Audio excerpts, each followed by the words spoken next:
Howdy, Samurai Spirit here. Previously on this channel, I've taken a look at the opening chapters of My Hero Academia and Jujutsu Kaisen in order to break down how the mangaka behind them structured their stories using the Kishōtenketsu storytelling format.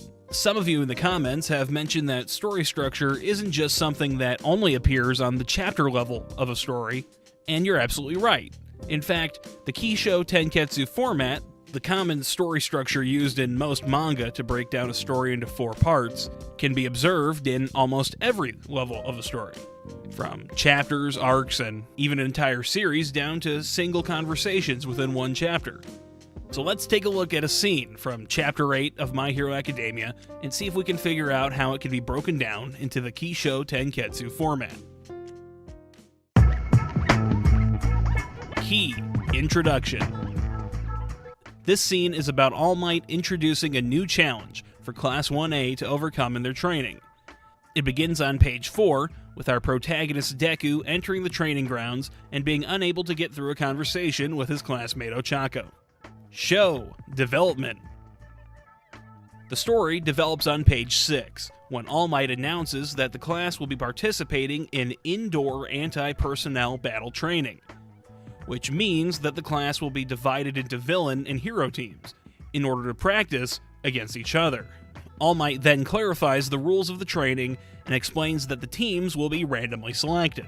10. Twist. The twist has 2 parts. Part 1 happens on page 8, when Deku finds out that he's been teamed up with Ochako, the adorable girl who we just established he has a hard time communicating with. Part 2 comes on the next page, when it is revealed that Deku's team will be facing off against his rival, Bakugo. Ketsu Resolution. We pretty much resolve things at the end of page 9 with this awkward silence between Deku and Bakugo in panel 5, which brings up an important point. Oftentimes, when using the Kishōtenketsu format, a story will either partially or completely leave off the resolution phase, instead choosing to resolve things at the beginning of the next installment of the story. This is meant to encourage the reader to come back to the next chapter, and it usually works. The same rule applies when writing scenes, maybe even more so. Scenes are meant to lead into each other, after all, so it makes sense that they don't usually resolve as much as they transition to the next scene. So this scene ends with one simple panel, leaving some of the resolution to be handled in the next scene.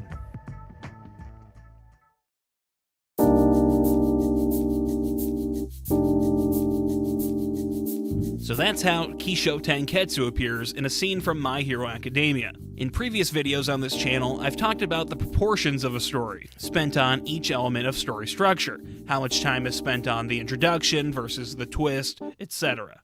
But this really doesn't matter so much on the scene level. As long as it flows well, you're good. You just want to have some version of these elements playing out in each of your scenes. Thanks for watching this video. I'd encourage you to reread this scene of My Hero and see if you can spot these elements of story structure unfolding within it. If you enjoyed this video, then I'd appreciate it if you stuck around to catch the next one. And don't forget to leave me a suggestion for a topic you'd like to see me cover next. See you next time. Bye.